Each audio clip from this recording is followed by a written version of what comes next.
На 19 јануари православните христијани го слават големиот верски празник Водици. Со свечена литургија ќе започне одбележувањето на овој голем верски празник и во Кочани, на која ќе чиноначалствува митрополитот Брегалнички господин Иларион. Денеска го посетивме православниот храм Свети Великомаченик Ѓорги и разговаравме со ѓакон Димитар Арсовски за подготвеноста во одбележувањето на празникот и за фрлањето на крстот во светите води. По повод големиот христијански празник Богојавление или ке народот познат како Водици, на 19 јануари во сабота со почеток во 7 часот ќе има утрено богослужение, во 8 часот ќе има света златоустова литургија, а веднаш по завршувањето на светата литургија ќе има свечена литија до водите во Кочанската река, каде што чинот на потопување на крстот ќе биде извршен, значи не традиционално како сега во 11 часот, туку за оваа година е најавено присуство на неговото високо преосвештество митрополитот Брегалнички Иларион, па така по тој повод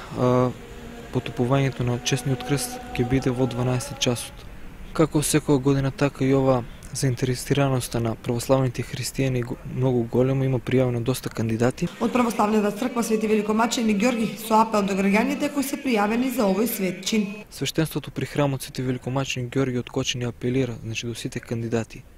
што ќе учествуваат на тој чин, претходно да дојдат на света божествена литургија, да ги упатат своите молитви кон Бога, значи овој чин да не биде сватен како некој чин на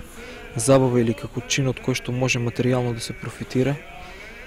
туку сите луѓе што пристапуваат да не забораваат дека овој чин влечи корење уште од крштението Христово. Екипа на комуналното јавно претпријатие Водовод од денес ги започнаа и подготовките на Кочанска река за фрлањето на Светиот крст. Веќе трета година поред, традиционално на тоа место се одржува и можам да кажам дека импресиите и оние анкетите на граѓаните кои се направени се позитивни, значи имаме една добра изберена локација која можеме да ја со тек на години и ова година да преминуваме со различни активности. Пробата ја правиме со цел реката да се исчисти, како би имале подобри услови на денот на чинот кога се фрла крстот. И еве денеска таа проба например генерална, утре ќе ја зазереме до наредниот ден Кочанска река и желба ни е да не се водата заматува како претходни години, него да имаме едни добри услови и еден добар настан за оние кои ќе се пријават, неле, а ги има многу пријавени за крстот, да имат добри услови и оние што е најстрекниот да го фати крстот. Инаку светата литургија ќе започне во 7 часот, а чинот на фрлањето на крстот во светите води на Кочанска река ќе се случи во 12 часот.